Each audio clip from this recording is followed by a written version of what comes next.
है पिपरा ब्लॉक में और जानेंगे सीओ मैम से किस तरह के अभी केस आ रहे हैं, चाहे दाखिला खारिज के हो, चाहे जमीन सर्वे के हो। गैर मंजूर जमीन बहुत सारे लोग हैं अतिक्रमण कर लेते हैं, जिससे काफी सारी समस्या आती है। तो क्या क्या समस्या लेके लोग यहाँ पे आ रहे हैं और कैसे आप लोगों को डील कर रहे हैं?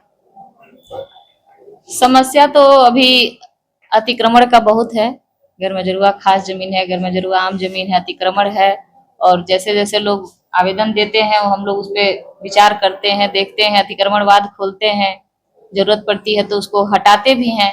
कहीं कहीं ऐसा होता है कि सड़क की जमीन मान लीजिए काफी चौड़ी है, रास्ता अवरुद्ध नहीं है और पूरी बस्ती बसी हुई है। अगर हम जांच करने जाते हैं तो जांच करने के क्रम में ये पाया जाता है कि गैर मंजूर आम रास्ता की जमीन है, लेकिन कम से कम 40-50 घर बसे हुए हैं। तो ऐसे में हम लोगों को निर्णय करना करके अचानक से अतिक्रमणवाद चला के सबको हटाना, इसमें थोड़ा सा निर्णय कर लेने में कठिनाई होती है।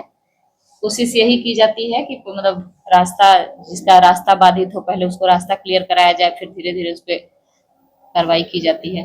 दाखिल खारिज में ये है कि दाखिल खारिज में पहले आप लोग आवेदन करते थे तो बहुत सारी ऐसी जमाबंदी पंजी में जमाबंदियां हैं जिसमें खाता खेसरा पूर्व में नहीं चढ़ा है। वो हुआ ये कि ऑफलाइन पंजी से जब ऑनलाइन किया जा रहा था तो काफी चीजें छूट गई, गलत हो गई, जिसको सुधार करने के लिए पहले परिमार्जन लाया गया था।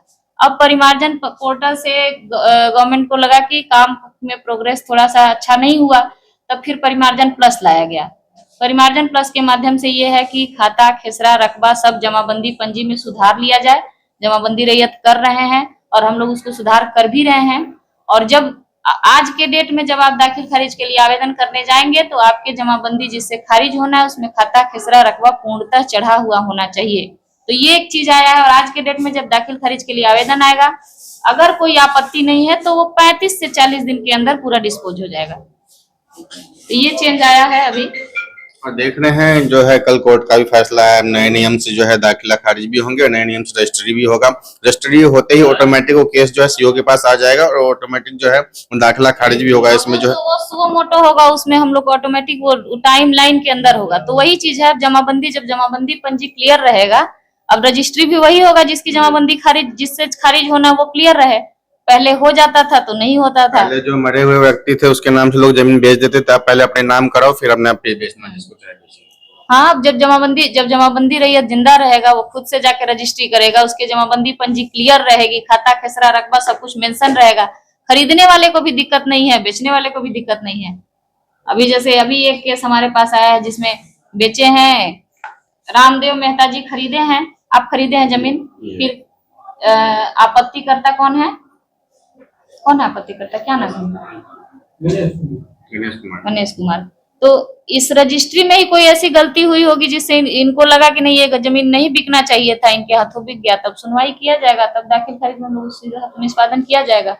सर्वे में जैसे हम देखे माननीय मंत्री दिलीप जी 3 महीने का टाइम दिए हैं, डॉक्यूमेंट्स आपने जो है पहले तैयारी कर ले, फिर उसके बाद सर्वे चालू करेंगे। तो उसके संबंधित कुछ लोगों को समझाने क्या क्या डॉक्यूमेंट तैयार कर ले। डॉक्यूमेंट ये करना है, सबसे पहले अपना जो दखल पोजीशन जिस जमीन पे इनका दखल है, जो जमाबंदी पंजी है उसी को क्लियर करना है। और मेनली वो होगा परिमार्जन प्लस पोर्टल के माध्यम से, जैसे जैसे आवेदन आ रहा है उसे हम लोग निष्पादित कर रहे हैं। ये लोग कंफ्यूज हो रहे हैं। हमारा यही मोटिव है कि ज्यादा से ज्यादा जमाबंदी पंजी पे लगान सुधार कर दे। नाम गलत है तो अगर किसी जमाबंदी पंजी में 3 नाम है, ऑनलाइन में एक ही नाम चढ़ गया, अभी के डेट में आप आवेदन कीजिए। अगर कोई ऐसा चाहता है कि हम अकेले आवेदन कर दें, चुपके से एक नाम चढ़वा लें, तो ऐसा नहीं है।